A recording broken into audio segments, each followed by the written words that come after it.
Hola y bienvenido un día más a Power Platform Loop, un podcast quincenal donde te hablaré de tecnología en general, de Power Platform en particular y en definitiva de todo aquello que quiera que aporte valor. Yo soy Enrique Romero y estás en el episodio número 12, donde te voy a hablar de prueba-error, prueba-error. ¡Comenzamos!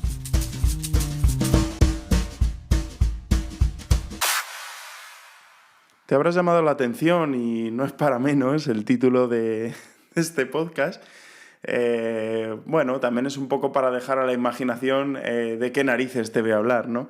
Y ya que estás aquí y seguramente te quedes hasta el final, espero, ya te voy a adelantar que vamos a hablar de testing. Sobre todo el testing es importante, no solo hemos aplicarlo, ¿no? En pocos proyectos he visto yo donde se implante testing y se haga de una manera más o menos seria o se tome en serio, sobre todo porque la plataforma que estamos es low code y al final, de alguna forma, no está tan interiorizado como en otros desarrollos, ¿no? Por ejemplo, alguien que haga una aplicación .NET pura y dura tiene más interiorizado que tiene que probar. Nosotros, como ya partimos de una base, creemos que no debemos probar y creemos que todo va a salir bien y que es sencillo cambiarlo, ¿no? No es así, yo no estoy nada de acuerdo, creo que siempre hay que probar las cosas y hay que lanzarlas y sobre todo porque, bueno, yo he tenido una serie de cambios este año, ya estoy planteando un episodio si contarlo o no, pero básicamente tengo una aplicación que es posible que suba a la App Source de aquí a un tiempo o no lo suba, no lo sé.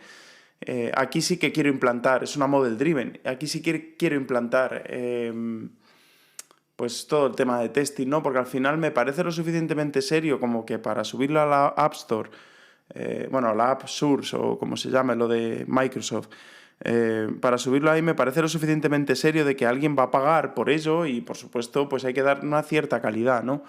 Entonces, bueno, pues es importante, tanto en Model Driven como en Canvas, probarlo todo. En Model Driven te voy a hablar ahora de unas cuantas herramientas que te pueden ayudar. Y en las Canvas tenemos su Test Studio que nos ayuda a probar que todo va perfecto, ¿no? ¿Y por qué este capítulo ahora? Pues por dos razones. Uno, porque el anterior capítulo ya iba de algo de ALM, algo tan básico o tan importante como considero yo, como son las capas de la solución, las malditas capas de la solución, dicho con rabia, ¿no? Y dicho desde el odio con amor, ¿no? Pues al final también esto es algo de ALM, es un término más de ALM, que es el testing unitario. Y luego también por algo que me ha pasado esta semana, que es curioso, os voy a poner un poco en contexto el caso de uso que me ocurrió. Y bueno, resulta que tengo una tabla que está vinculada con una librería de SharePoint, ¿no? Esta tabla tiene un nombre y los documentos asociados a esta librería, o sea, asociados a este registro, perdón, en la librería de SharePoint, tienen ese nombre incluido. Entonces, ¿qué quería el cliente? Que cuando yo cambiara el nombre en el registro, cambiara el nombre de los documentos. Tan sencillo como un Power Automate que cuando cambie el nombre de ese registro, pues cambia el nombre de los documentos, reemplaza ese nombre. Es a priori sencillo, ¿no? ¿Qué pasa? Que yo lo probé. Una buena práctica que suele ser probarlo, ¿vale? No solo que lo pruebes tú, el que lo hace. Y en este caso lo hicimos y yo lo agradezco que la otra persona que estaba al otro lado que me mandó ese trabajo también lo probó y pudo sacar un par de defectos que había. Estupendo, lo arreglamos, subimos a producción. Vale, en principio yo tenía planificado en la estimación pues cerca de media hora, una hora más o menos para desplegar, ¿no? Y implantarlo. Estaba todo probado, todo iba bien, era sencillo el flujo. Bien, imaginaos el final, ¿no? O sea, quiere decir, si fuera un final feliz no lo estaría contando. Pero bueno, luego lo desplegué, lo fui a probar en producción, una prueba rápida y digo, esto no funciona, no cambia el valor. Resulta que después de 2 horas, ahí, pues imaginas en una implantación, ¿no? Además íbamos con retraso con algunas tareas. Yo ya no tenía una gran presión, pero sí que es verdad que yo soy muy exigente, me gusta tener las cosas. Al final, ¿qué era? Pues que básicamente cuando yo en el flujo, cuando se empieza a ejecutar, lo que hace es, lo primero, la primera acción, listar todos los archivos que hay en el fichero que le indico y después cambiarle el nombre, ¿vale? El problema es que al listar los ficheros había tantísimos ficheros en esa biblioteca de SharePoint que solo me traía los 500 primeros, y en los 500 primeros da la casualidad de que yo, aunque tenía puesto un filtro de que me filtrara por cierta carpeta, no lo hacía. Porque solo captaba los 500 primeros según el criterio de SharePoint, porque así es tan majo.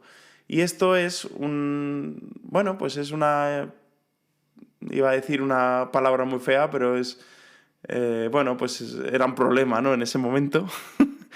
Y bueno, por suerte me di cuenta de que era la paginación, lo solucioné, tengo pendiente todavía de solucionarlo del todo, pero este es un buen caso de uso para decir, mira, lo he probado bien, lo hemos probado, ha habido otra persona por detrás que lo ha probado y aún así sigue fallando. Que no significa que no lo haya probado. Es decir, que yo ahora, si fuera cliente, me pondría un poco más comprensivo que muchos otros clientes o muchos otros jefes que he tenido, ¿no? No han sido tan comprensivos frente al error. Y no es que me esté justificando, ni mucho menos, porque al final, cuando se hace un mal trabajo, hay que reconocerlo. Pero cuando tú crees que has hecho todo alineado, que has probado todo y sigue fallando, ya la situación se ensaña contigo, ¿no? Y esto es debido a que nosotros tenemos una copia de producción en desarrollo y puede estar muy bonito, pero al final, en este caso, ha sido la volumetría de datos que tenemos en producción el factor diferencial y lo que ha hecho que una cosa se comporte de otro modo, ¿no? De lo que no esperaba, aún así, aunque lo haya probado.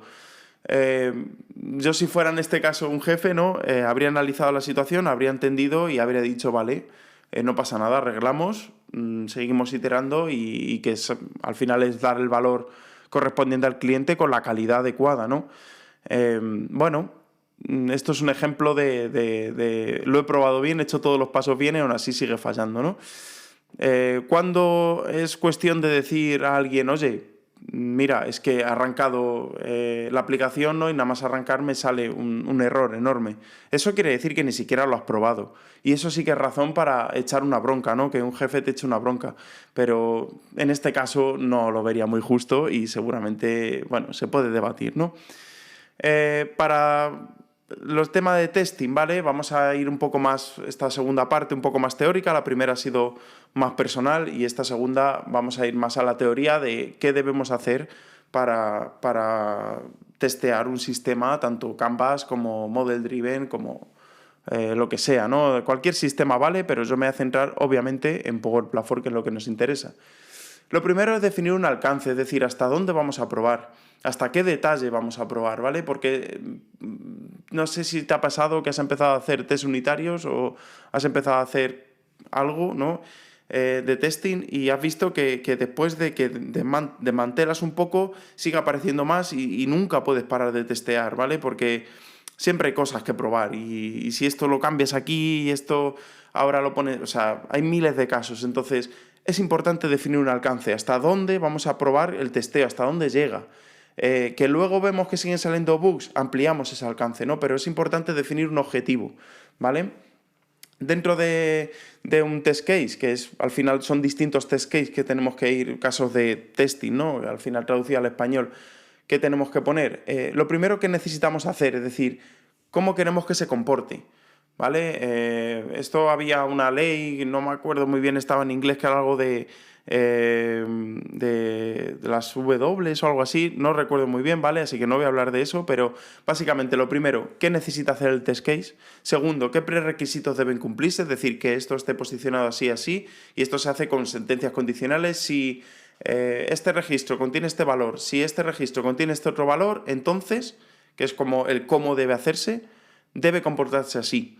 Y a partir de esto nosotros elaboramos un test case, ¿vale? Diciendo qué requisitos, qué es lo que necesitamos hacer, qué se reúne, o sea, qué necesitamos previamente para que eso se apruebe y luego cómo debe comportarse, ¿no?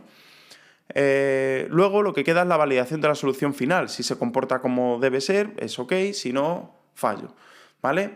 Es importante que según vayamos avanzando en el testing, vayamos documentando esa salida que vayamos teniendo, es decir, esto lo que nos va a permitir es hacer un informe, sacar un informe de cuando estamos en una implementación nueva, imagínate, en qué punto estamos de calidad para poder salir y hacer un go live con esto, ¿no? Salir a producción con este producto. Y es un trabajo muy pesado, yo lo reconozco, pero al final es como todo, ¿no? Hacernos un flujo de trabajo y seguirlo, ¿no? Y al final, bueno, el resultado que tendremos es más calidad para el cliente y más tranquilidad nuestra, ¿no?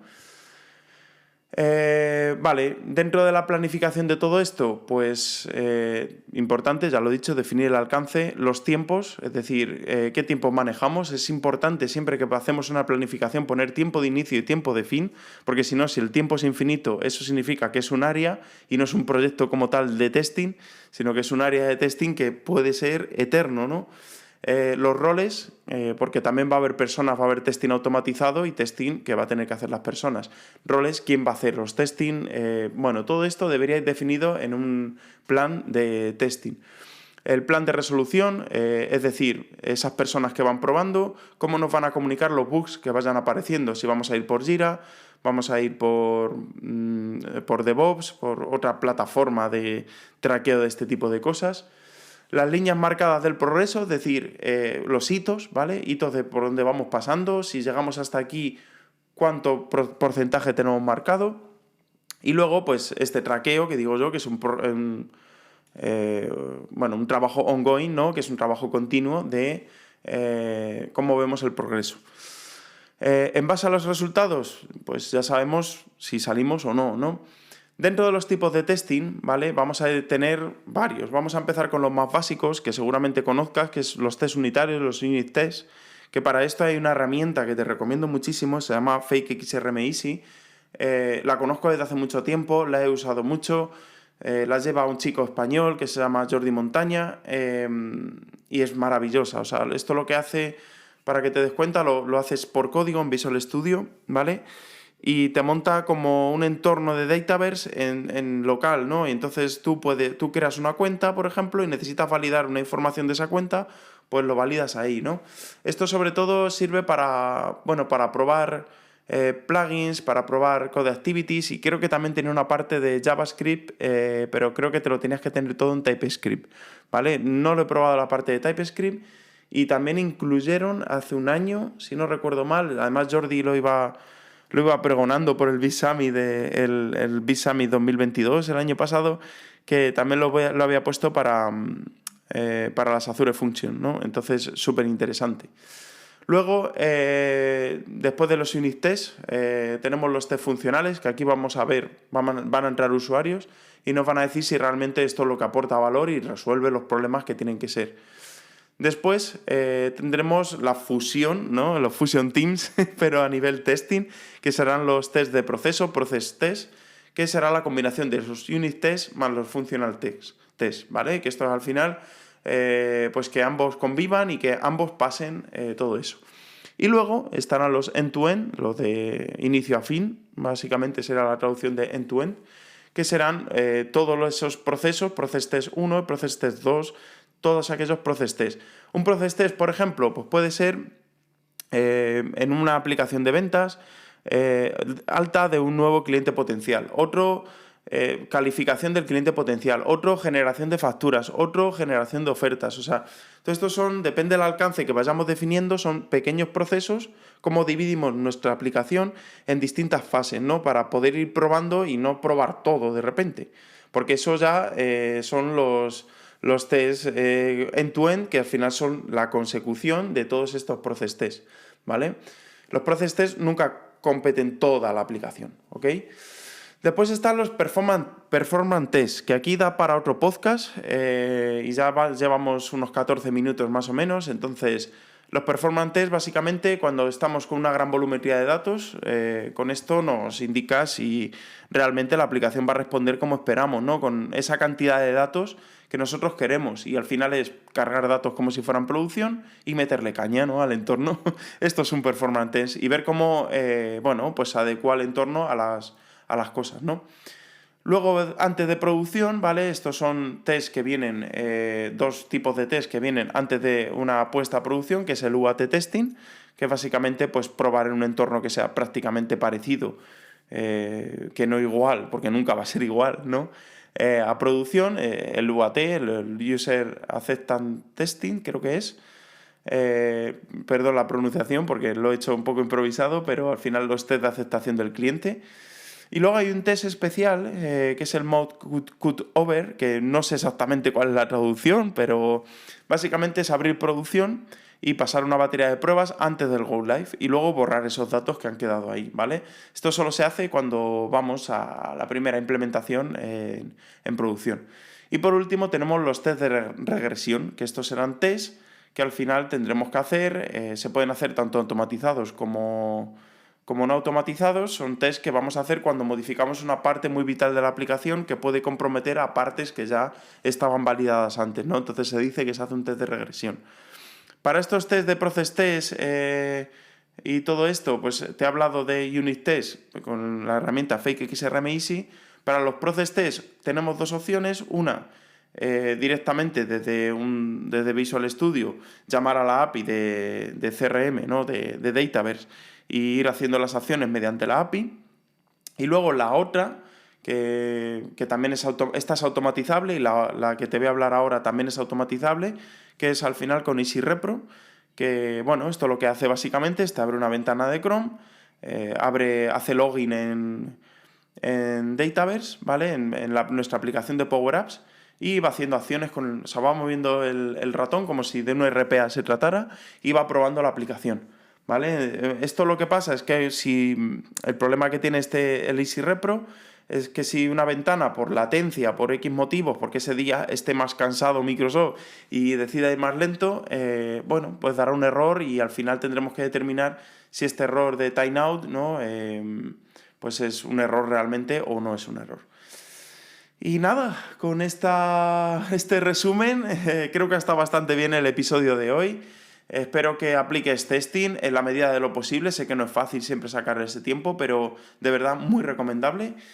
Con esto finalizamos el episodio de hoy. Me encantaría escuchar tus comentarios porque cada vez que me llega un comentario muero de alegría, o sea, de verdad, es maravilloso. Así que de momento os leo en Twitter, @RomeroFD, y en LinkedIn como Enrique Romero Fernández. Power Platform Loop es un podcast quincenal publicado a las 7 de la mañana, hora española peninsular, presentado por Enrique Romero. Un gran abrazo y nos vemos el próximo 24 de octubre. ¡Chao!